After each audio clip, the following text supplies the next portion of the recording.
2 years ago, I moved to the countryside. I had grown up in the city's bright lights, traffic noises. I thought moving out to the country would give me peace.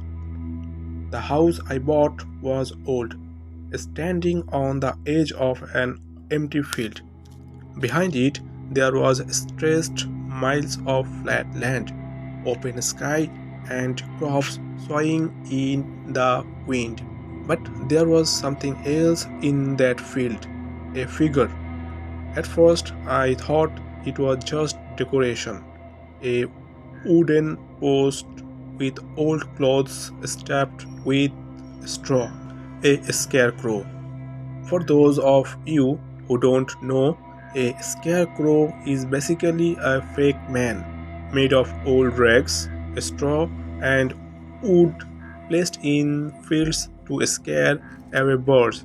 They are harmless, just lifeless puppets stacked in the ground. At least, that's what I believed. The first few nights were quiet. I would sit on my porch, drinking coffee and staring at the open field. The scarecrow was always there, motionless, arms stretched, face made from a burlap sack with two button eyes. But then I noticed something. Every night it seemed a little closer to the house. At first, I brushed it off. Maybe I was imagining it. Maybe the moonlight played tricks. But by the ninth night, I was certain the scarecrow was moving. One night, I woke up around 2 a.m. hearing a soft scratching sound on my window.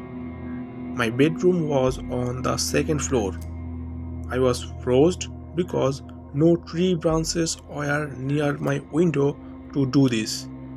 I forced myself to look, and when I opened the window, it was there, the scarecrow, its button eyes staring straight at me from the darkness. But how? It could not climb. It had no legs. I ran downstairs with a flashlight. My heart was pounding. I was ready to confront whoever was behind this sick joke.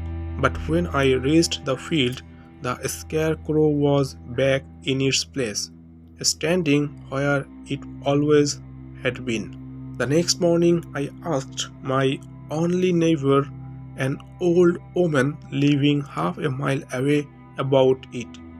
She grew pale. "You did not move into that house, did you?" she whispered. I nodded. She leaned closer. "Don't go outside after dark, and don't look in its eyes." I asked her what she meant. She just shook her head, muttering something about the watcher in the field. That night, I stayed inside, all doors locked, but the noises started again.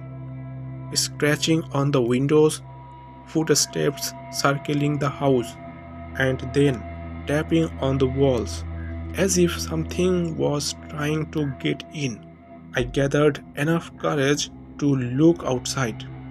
The scarecrow was standing at my gate, not in the field anymore, not 50 feet away. It was at my gate, its head tilted like it was listening.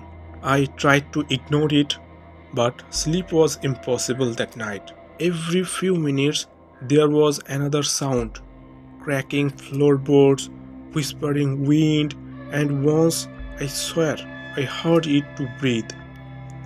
Around 3 a.m., the power went out. The entire house plunged into darkness. That's when I heard the door crack open. I grabbed a kitchen knife. My hands were shaking. Step by step, I crept toward the front door, and there it was, inside my house. The scarecrow, its head brushing against the ceiling, arms stretched a straw falling from its lips. But its face, it wasn't boiled up anymore. The sack was gone, and underneath was a pale, eyeless face. I don't remember much after that. I dropped the knife, I screamed, I ran. When I looked back, the scarecrow wasn't chasing me. It just stood there in my living room and watching. I ran across the field barefoot until I reached my neighbor's house. She opened the door before I even knocked. "I told you not to look at it," she whispered. The next morning, we went back together. The front door of my house was wide open, but the scarecrow was gone. I moved out that day, sold the house for half its price, and never looked back. But sometimes, late at night, I feel like it followed me. Sometimes, when I woke up suddenly, I see a shadow at the edge of my bed, arms outstretched, head tilted, and watching. So now you know, scarecrows are not just stuffed dolls in empty fields. They are watchers. And once they have seen you, they don't forget.